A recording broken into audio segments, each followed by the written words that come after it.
Vous ne rêvez pas. Chers habitants de TEDx, vous avez bien en face de vous un pirate. Mais ne vous inquiétez pas, je ne vous veux aucun mal. Bien au contraire.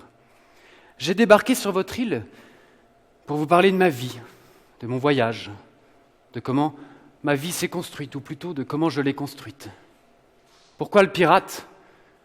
Eh bien, c'est l'aventure, la liberté, la curiosité. J'ai trouvé le pirate qui est en moi.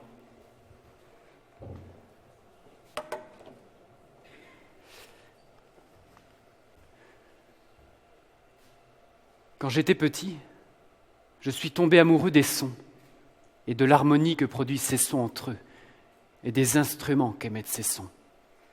Je veux parler de la musique. Et plus précisément, j'ai eu cette attirance pour celui qui organise ces sons dans la musique avec son corps, ses bras, ses mains et ses doigts. Le chef d'orchestre. Ne me demandez pas pourquoi ou comment, j'en sais rien. À 5 ans, j'ai eu cette passion pour l'art de la musique et de la direction d'orchestre, et depuis, je vogue vers ce trésor et ce rêve du partage. Quand je serai grand, je serai chef d'orchestre.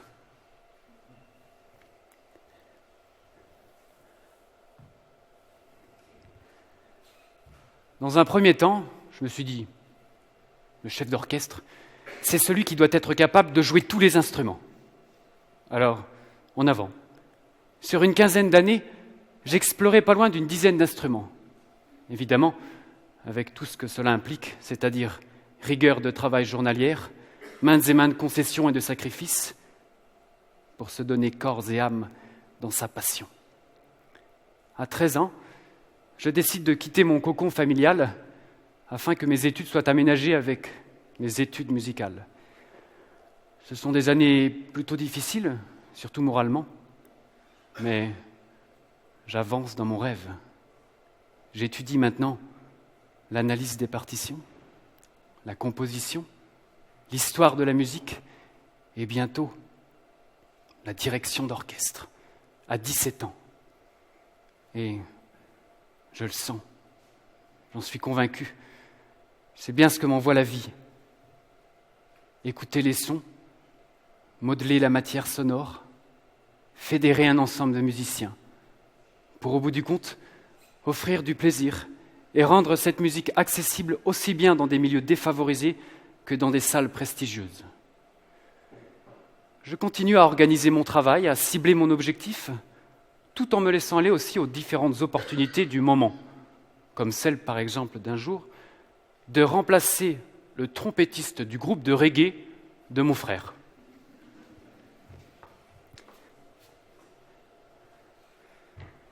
Je découvre la scène et je dois dire que cela me plaît bien. Je décide donc de terminer mes études par correspondance pour me consacrer au reggae. Cela dure 4 ans. Vous allez peut-être me dire, on s'éloigne un peu du chef d'orchestre. Chercher le point commun entre Bob Marley et Karajan, mais si, il y en a bien un. La scène, le partage avec le public. Et puis, avec le recul, cette découverte de la scène reggae est peut-être la meilleure chose qu'il me soit arrivée dans mon développement artistique. Attention, je ne parle ici que de la partie musicale. Je m'abstiendrai aujourd'hui de parler de tout ce qui entoure le reggae.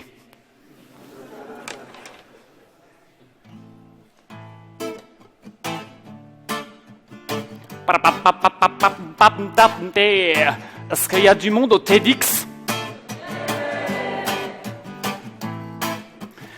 Je débarque sur cet îlot et j'y découvre habitants du TEDx, région Boisé, Roseau et Parlissandre. J'y pose mes sons, mes anges, mon cœur sur terre du TEDx.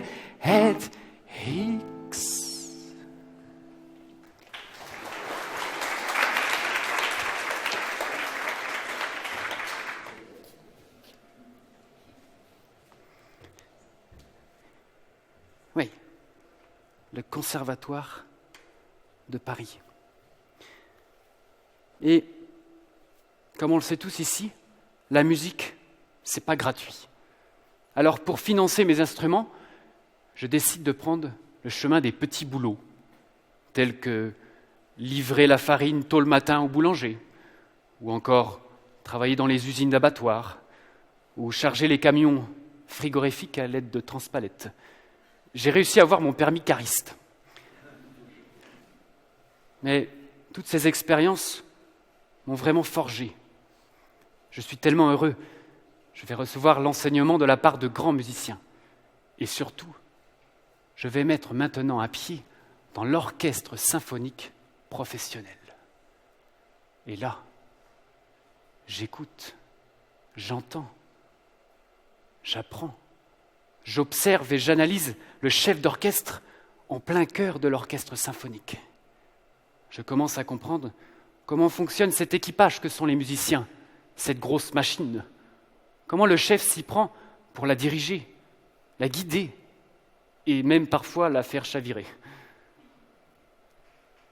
Je suis à l'intérieur du groupe de musiciens que je souhaite par la suite moi-même diriger. Vous imaginez quelle chance! Je vois ce que les musiciens attendent de leur chef.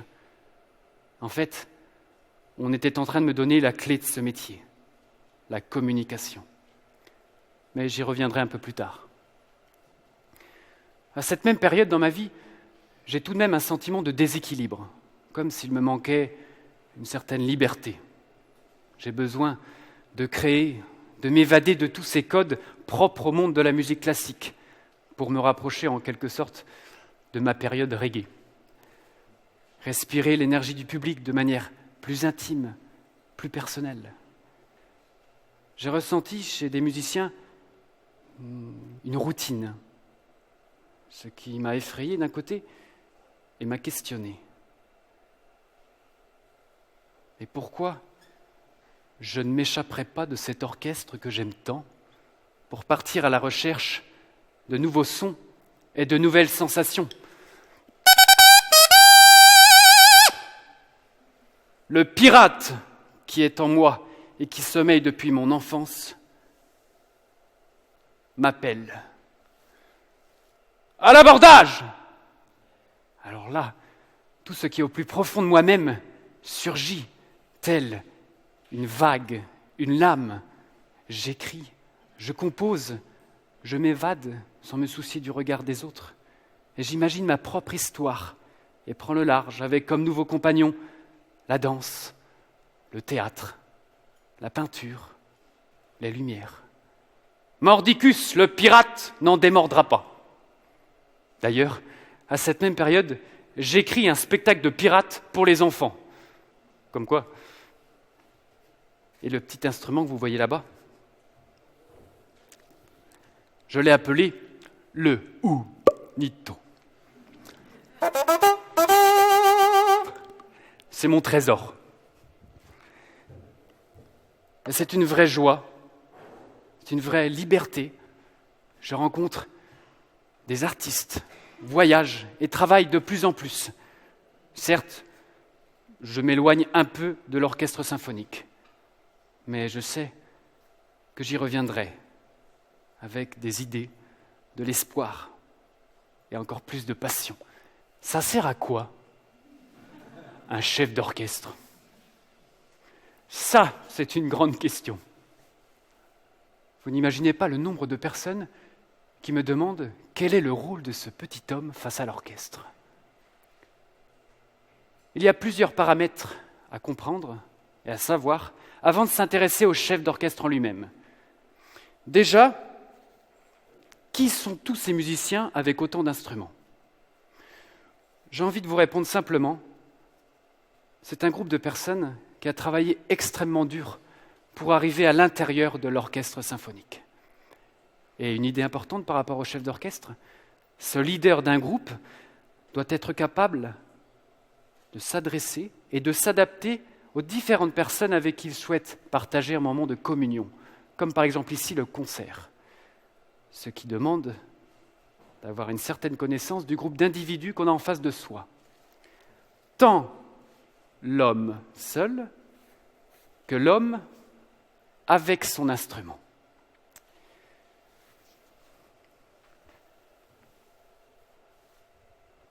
Et maintenant, imaginez-vous un orchestre symphonique.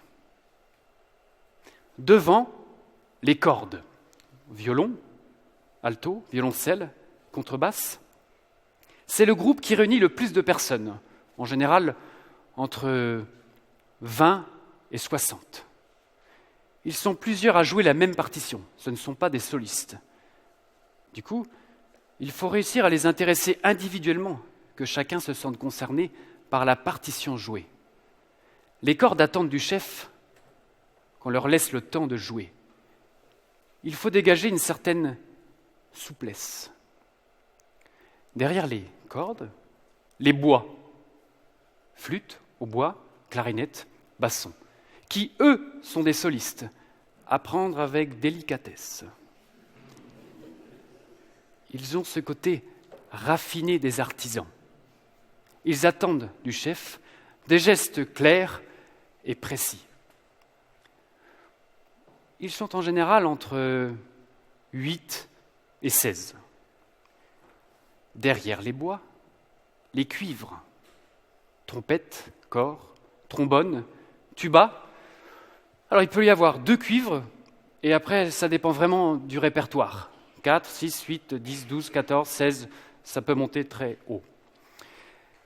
Les cuivres sont très puissants, et ils souhaitent avoir devant eux un chef avec de l'aplomb, et surtout que le chef respire avec eux.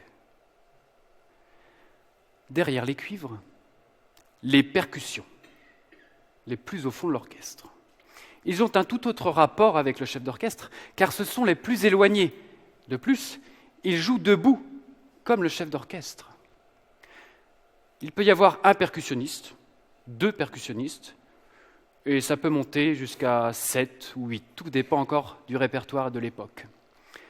Contrairement aux cordes, les percussionnistes ne jouent pas tout le temps. Du coup, il faut savoir s'intéresser à eux, même s'ils n'ont qu'une note à jouer pendant la soirée. Vous avez tous à l'esprit ce célèbre joueur de triangle.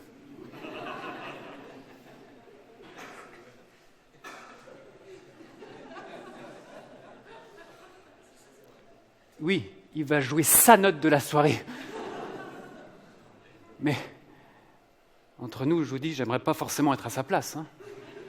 Parce que s'il le manque, son coup, il rentre chez lui un peu démoralisé. Là, vous voyez, l'orchestre symphonique, c'est une vraie famille, avec des personnalités très différentes à l'intérieur. Évidemment, ils sont tous ici pour jouer ensemble et en harmonie. Et le chef doit être capable de tirer le meilleur de chacun tout en fédérant l'ensemble. Mais je vais vous avouer quelque chose. Un orchestre symphonique peut jouer sans chef. Oui, là on s'en prend un coup sur la tête quand même. Il y a 3 catégories de chefs d'orchestre.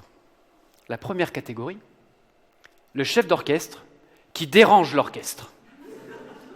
Vous savez, des fois on en voit comme ça, ils font des grands gestes, on ne sait pas trop ce qu'ils font, on a l'impression qu'ils battent une sorte de mayonnaise artificielle. Et là, pour le coup, l'orchestre symphonique joue tout seul. La deuxième catégorie de chef d'orchestre, celui qui ne dérange pas l'orchestre. Oui, c'est très bien, c'est magnifique. Oui, continuez, quel son, c'est beau. Je vous suis, allez-y, je vous suis. Et la troisième catégorie de chef d'orchestre, celui qui va apporter à l'orchestre, celui qui va avoir des idées pertinentes, qui va avoir un rapport d'écoute actif et subtil. Il est dans l'adaptation de l'autre. Oui. Déjà, quand vous vous trouvez dans la catégorie qui ne dérange pas, c'est plutôt bon signe.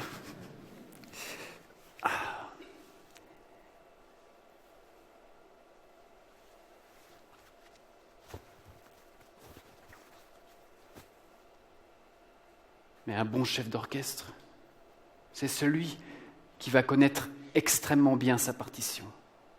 Celui qui va savoir transmettre l'interprétation qu'il a dans la tête par le biais des gestes et de son aura. C'est celui qui va savoir écouter avant de donner des ordres, celui qui va savoir s'adapter, être juste et convaincant dans ses prises de parole. Et oui, chef d'orchestre, c'est un métier. Et quand vous avez un chef qui se livre face à un orchestre, mais alors là, c'est une vraie transe, c'est une vraie passion, c'est une vraie magie. C'est un partage sans mots où les sons et les gestes ne font plus qu'un. J'aime bien cette idée de télépathie entre un chef et ses musiciens d'orchestre. Maintenant que vous en savez un peu plus sur le chef d'orchestre, l'orchestre symphonique, pensez-vous qu'un pirate puisse débarquer à la tête d'un tel navire ? Nous sommes confrontés ici à deux mondes complètement bien différents, avec ce que peut dégager l'image d'un pirate, voyou, hors-la-loi, flibustier, et l'aventurier.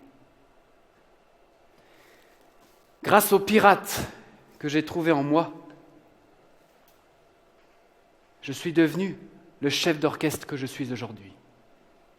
Mais alors, ce n'est pas l'aventure que d'être chef, c'est la curiosité, la folie, frôler l'insolence avec des partitions déjà tant jouées, se libérer du conservatisme, animer chez tous ces artistes l'aventure que peut être un concert.